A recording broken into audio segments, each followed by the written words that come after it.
How's it going, everybody? This is Kyle with Dirt Bike Channel. It has been way too long. I know I've said that on the last couple of podcasts here. Summers are busy for me, man. Between life and the family and trying to do some vacations and everything, it has been a busy summer so far. And I just took some time off with the family. I've been down at Lake Powell, enjoying some sun down there. It has been hotter than Hades here in Utah for the last couple of weeks, as far as I can tell. We were down on the lake and trying to stay wet and have a good time down there last week or so. Been down there twice already this year. I feel like I haven't been on the bike for more than about 5 hours in the last 30 days. It really does feel like that. I've got a ride tomorrow, and it's going to be interesting because I am really sore. It wasn't just wakeboarding. My wife tried to kill me on a tube, and I was there with my brother-in-law, and we were trying to stay on this tube.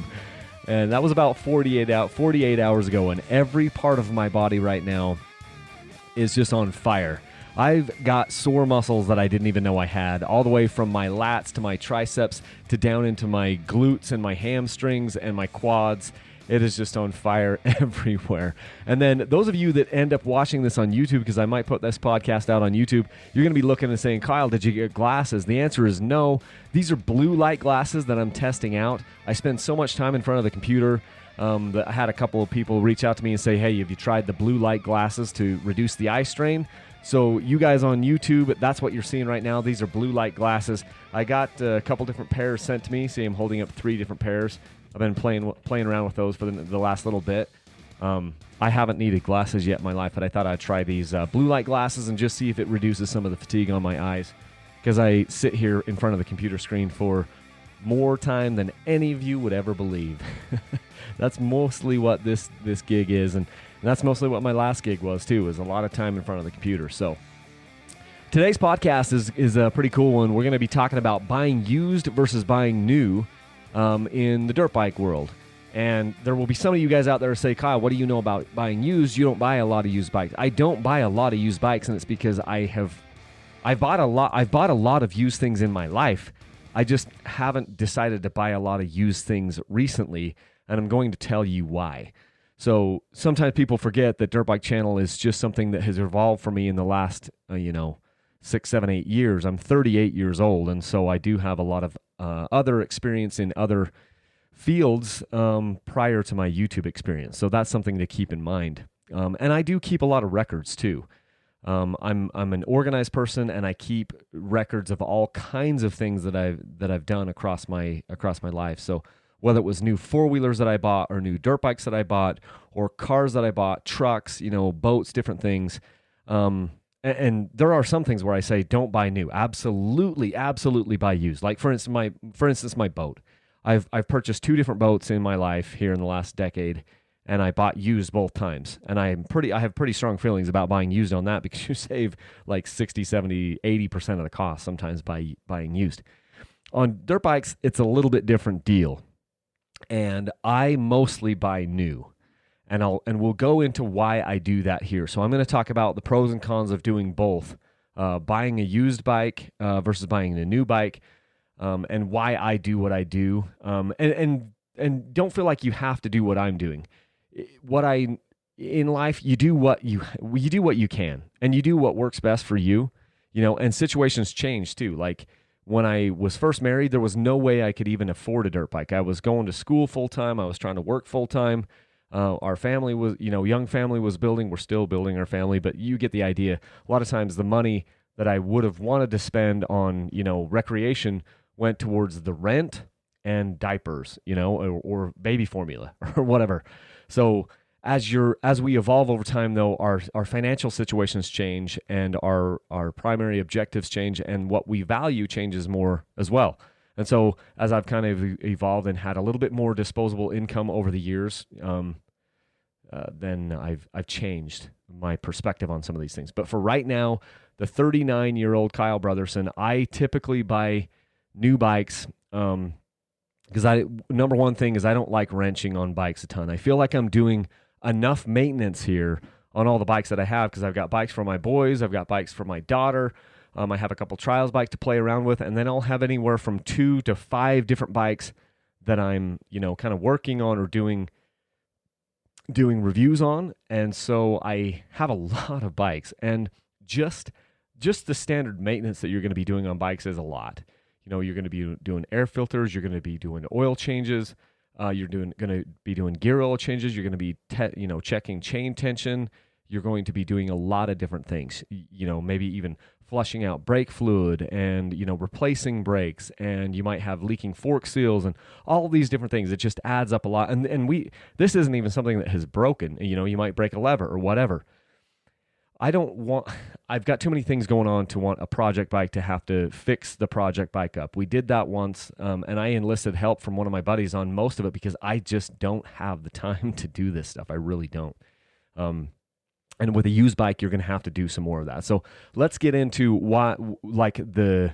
the reasons for maybe buying new, and then the reasons for buying used. And keep in mind that you still have to pay tax on the bike either way. So in my state in Utah, whether I buy the bike used or new, I'm still supposed to pay sales tax on the retail value of it. So if you buy the bike for $10,000, you're paying tax on $10,000. If you buy the bike for $5,000 used, you're paying tax on $5,000. So you're going to pay tax either way. So that might be one of the reasons to buy used, is the tax is going to be a little bit less, or potentially less. But in some states, it doesn't matter. Like they just say, hey, look, this bike, this is how much we charge for it, whether it's used or new. So that might come into your decision there. A new bike, you pay a lot for it up front. So boo, that's not the funnest part. You're going to pay more for the bike up front when you buy new. But hold on. It's not all bad, because there's good and bad with both of these things. So one of the big benefits of buying new is it is much easier to find what you're looking for when you buy new.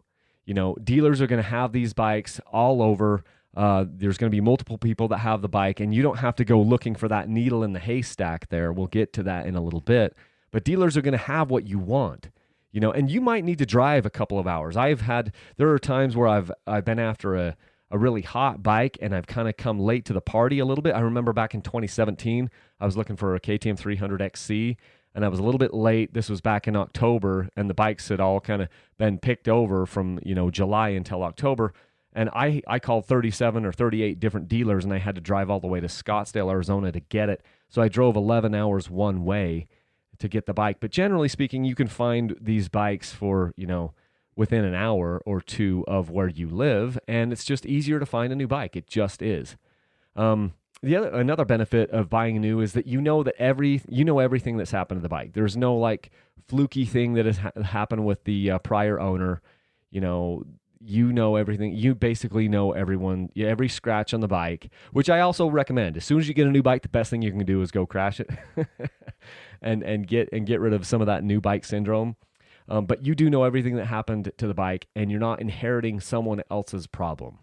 And that's a big deal for me, just mentally knowing that, it wasn't like somebody ran it without an air filter for a day or something like this. That everything that's happened to the bike. So you don't get to inherit someone else's problem. Another thing is, some of the bike manufacturers have a short warranty period from the manufacturer. KTM has one like a 30-day warranty. I know it doesn't sound like a lot, but some of the manufacturers don't offer any warranty on these bikes. So keep that in mind. And if you've got that 30-day warranty, if something goes wrong inside of that window, you can go, and a good dealer will back you up on that, because the manufacturer will back them up on it. And so you just keep that in mind. And in fact, if you find a really great dealer, they'll back you up even if there's no warranty on it, because they can kind of go back to the manufacturer and say, hey, look, this sucker was just a lemon. Like, it came with this gasket hanging out the side of the case or whatever. This is not the type of product that you want to sell. It's not the type of product that we want to sell. You got to work with us on this, and maybe they can get the parts for it and whatever. Another reason why I like buying new is if you are installing protective items, protective parts, which I do on a lot of the bikes, it's much easier to install those things, when the bike is clean. I hate working on dirty bikes. Not that you can't clean a used bike, and we'll get to that in a little bit. But if the parts are bent, then a lot of times they don't fit. Like, for instance, I was just putting some parts on the Sherco that I bought. It's a 2020 Sherco 300 SEF factory edition, and I got some radiator guards from Bulletproof Designs. They say right on there that if you have ever dumped the bike, if the part is bent, like if the radiator is bent at all, this radiator guard is probably not going to fit. And the funny part with that bike, the reason why I did radiator guards on that bike is I know, talking to different people, that bike, it bends the radiators really, really easily with the way everything is designed. And so you can kind of tip. Some bikes, you can tip them over one time, just tip them over, just not even hardly scratch the bike, and you can bend a radiator. You can't, a lot of times it's hard to find a part that will fit after doing that. So on this bike, I went ahead and I installed some of those protective items before I even rode the bike, because it's just easier to install things when they are new. So keep that in mind. When you go to protect the bike, it's just much easier to start fresh from, a factory, an OEM bike that is stock and hasn't been ridden. A negative of buying a new bike, because there are pros and cons to all of this. Negative is they lose the most amount of money in that first year. Just know this going in. So I've kept track of all the money, all the purchase prices of all my bikes and how much I sell them for.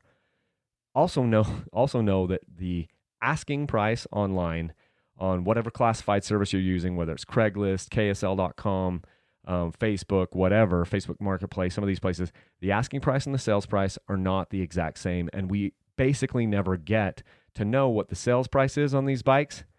I don't believe what most people say online, because everyone wants to be like, show how awesome they were by getting the most amount of money on the bike, and they're just exaggerating stuff. I don't believe most of that. I just know that when I sell bikes, I almost never get my full asking price, and everyone knows that going in, so they inflate the asking price.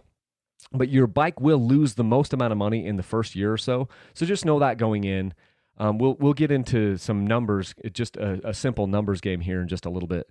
But also keep in mind that these 1 to 3 year old bikes, after you're selling them, you recoup most of the money that you used, and you can put that towards the next bike. So here's one of the things that I did that kind of changed everything for me. I used to get a lot of email. I still do email or questions, maybe it was social media, saying, how do you afford all these bikes? You must be so rich and whatever. It isn't about being rich. It's just about saving enough money where you can buy that first bike outright. And let's just call it $10,000. I know that they used to be $9,000, and they're anywhere from $9,000 to $11,000 depending on what you get. But let's just round it down and say $10,000 for the ease of the math here. So you spend $10,000. I'm not going to count the tax. You buy the bike. It's $10,000 out the door, and you ride it for 2 years, and then you sell it for $7,500. Okay, so that's a realistic thing. This happens all the time. So you lost $2,500 in riding that bike for those first 2 years. That equates to $105 a month. And so here's the trick. You find some way, you have some side hustle or whatever you do where you put $105 a month into, a new bike fund. If you get paid every 2 weeks, you put in $52.50. You put in $52.50 into an account or a jar every other week, and you have $2,500 at the end of those 24 months, and now you put that $2,500 towards the next bike, and you're buying a new bike now every year. And think about that. Like, you're spending way more on your cell phone, $105 a month, and you can have a new bike every other year. If you're willing to spend about $150 a month, putting it into that little fund, save $150 a month, you can have a new bike every year. For me, that's the way I do this, because I love to have a new bike. I love the fact that I've got, more of the cutting edge thing. I haven't inherited someone else's problems. I know the bike is most likely going to be bulletproof for the entire time I'm going to ride it for 100 or 200 hours. And it's just an awesome way to do it. I love that, because then I can have a new bike every year or every other year, depending on how much I want to save. And yeah, the hardest part is that first, $10,000. And yes, you are losing this money each year, but let's say you buy a new bike every year and you lose $2,000 a year. That's totally, that's what can happen. That is cheaper than golf, dude. I mean, you put your money where your mouth is. You put your money where your passions are. And if your passion is in dirt bikes, then $100 a month, saving $100 a month so that you can have a new bike every year or every other year is not is not out of the question. It absolutely isn't. So that's why I buy new. There's a bunch of reasons in there why I tend to buy new. Now on my kids' bikes, sometimes I've bought even recently. Sometimes I've bought used bikes. We have done that because sometimes it's just easy. Like I find one for a really good deal, or somebody sends me something like, "Hey, this didn't work out for us. Is this something you could use?" And we've purchased some used bikes. I've purchased a number of them just in the last 5 years, some used bikes for the kids.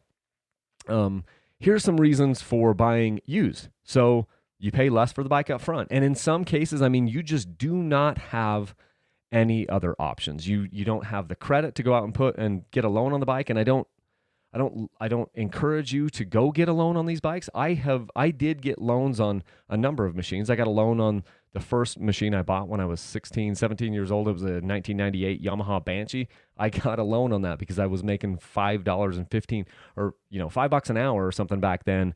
I didn't have whatever it was, like $4 or $5 grand to buy that four-wheeler. So I financed that one. The first bike that I bought here in this modern era was a 2009 YZ450F.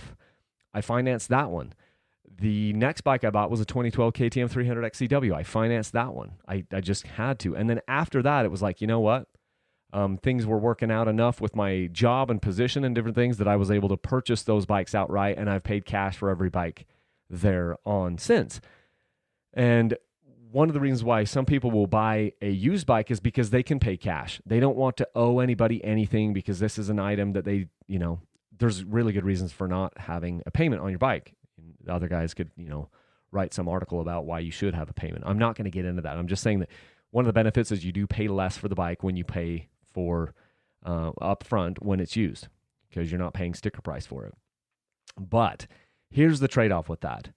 If you decide to go get a used bike, you have essentially enlisted yourself in a part-time job to find it. Think about it.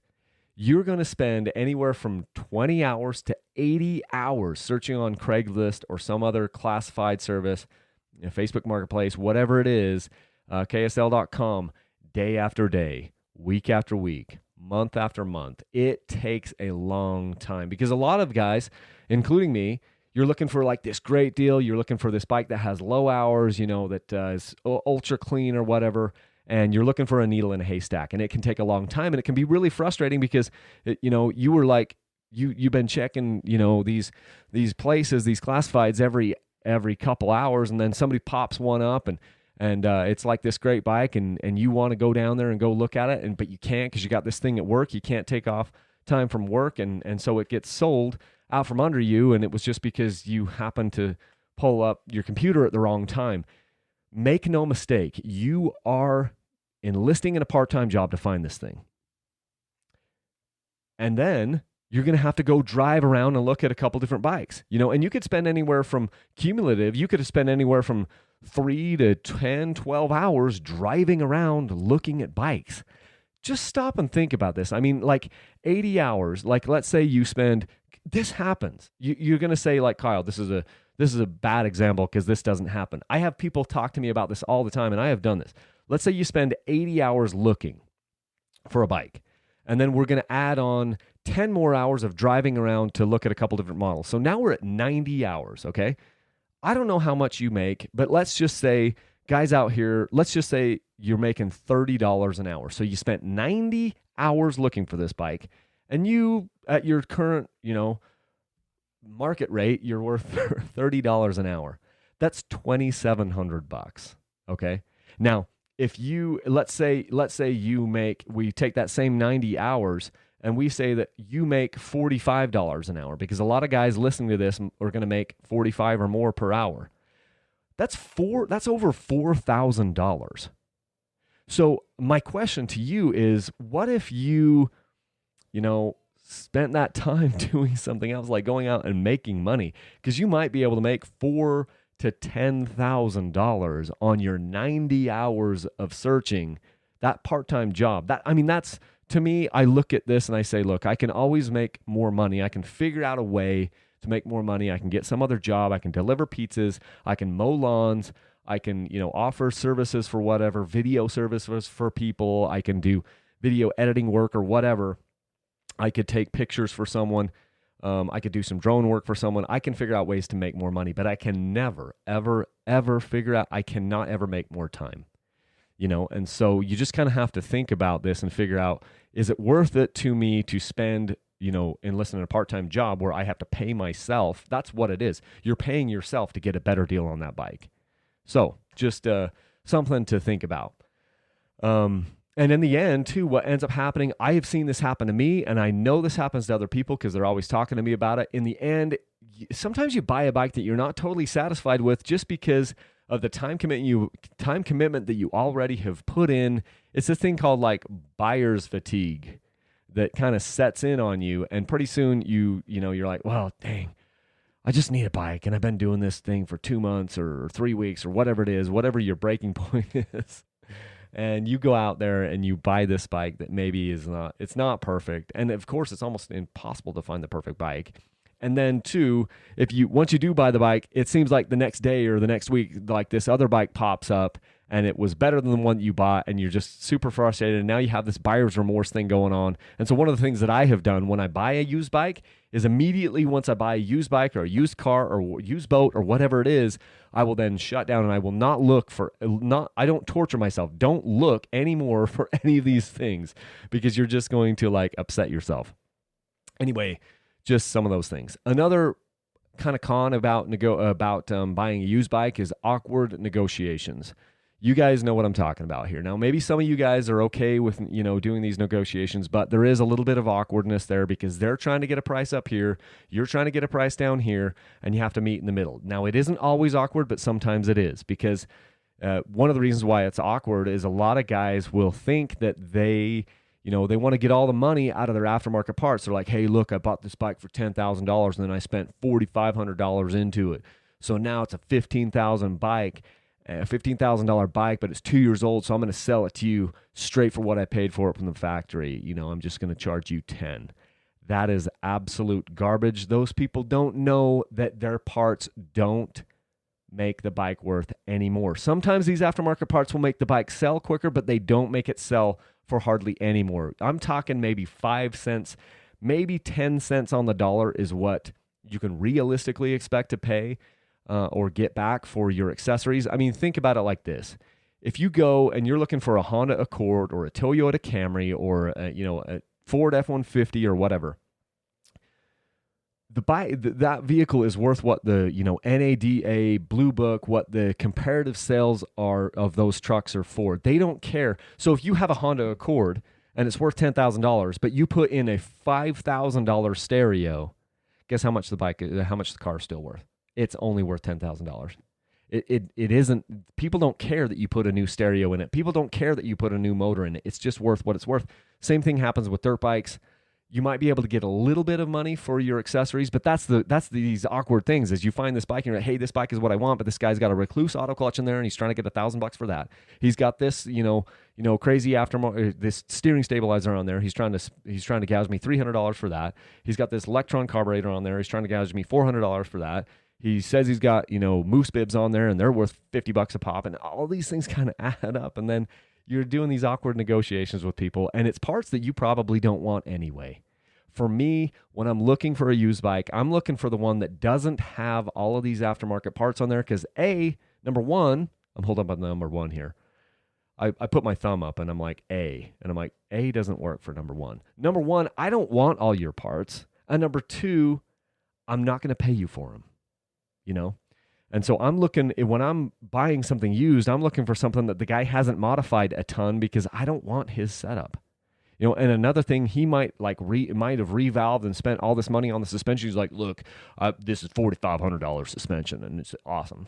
It probably isn't going to be valved right for you anyway. Maybe this dude does motocross and it's valved completely wrong, or he weighs like 50 pounds more than you, and so you're going to have to revalve the bike anyway, but yet he's going to try to get his money back out of the revalve.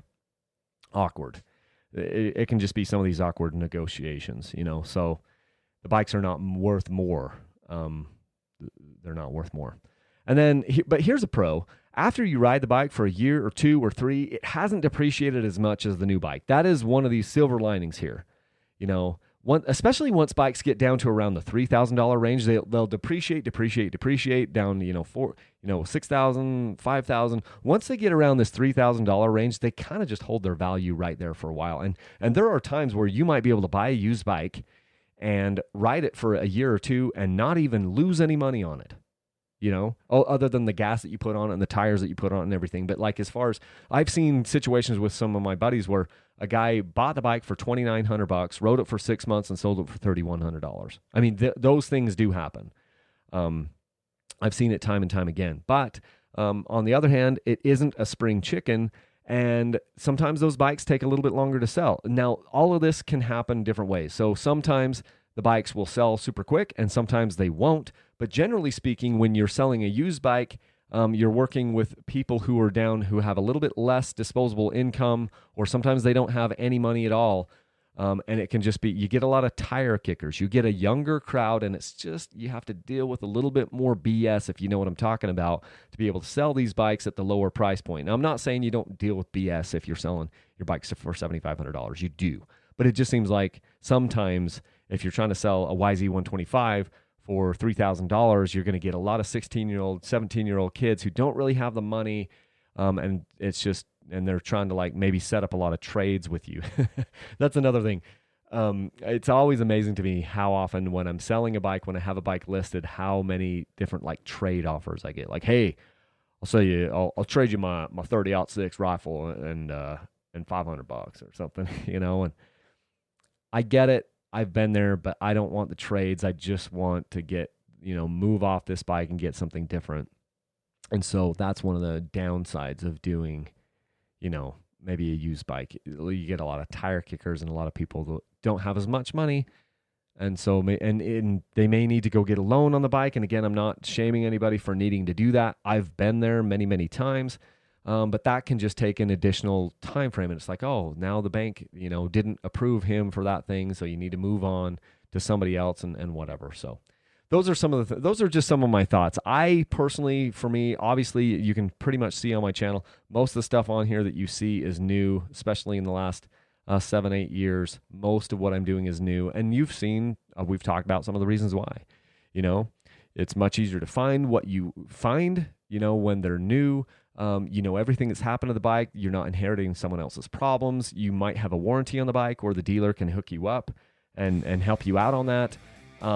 It's easier to install the protective items. You lose some money. You lose a lot of money in the first year or so, but if you just set aside $100, $105 a month, $150 a month, you could have a new bike every year or every other year. That first one is the hardest to do. Benefits of going with used is you pay less for the bike up front. That may allow you to buy the bike without getting a loan on it, which is a good thing. But you did enlist yourself in a part-time job, to go get that thing. You might have been able to make like $4,000. I mean, the time that you spent, you're looking for this bike, you easily could have made between $1,500 or $4,000, $5,000, $6,000, $7,000, depending on what your time is worth to you. And it can be a pretty frustrating process on negotiations and these types of things. So anyway, those are some of my thoughts on this thing. Again, there is no right or wrong answer. Everybody's situation is a little bit different. The main thing is to get out there and get a bike and get riding, because this sport is awesome. And so any bike is better than no bike, or I should say most bikes.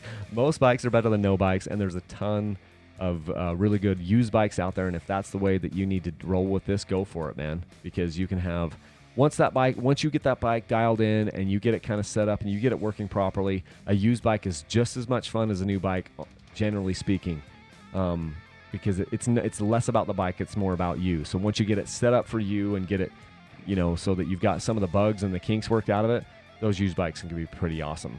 Obviously, we don't need to talk about how awesome a new bike can be. Everybody should kind of get that part of it. So, hey, if you want to support Dirt Bike Channel, one of the easiest ways you can do that is to go to my website. Up in the upper right-hand corner, I have a links section there. There's links to Rocky Mountain ATV, Amazon, and Motorsport. You can go ahead and do that. Later in the year, we'll probably be doing a Dirt Bike Channel sweepstakes, so you can go to my website, dirtbikechannel.com, and get some swag. Yeah, and that's pretty much what I've got for you guys. hopefully you are having a good summer, and I am going to recoup tonight and hopefully be able to get out on my ride tomorrow and not kill myself. So, okay. Thanks, guys. Let's leave a single track. Thanks.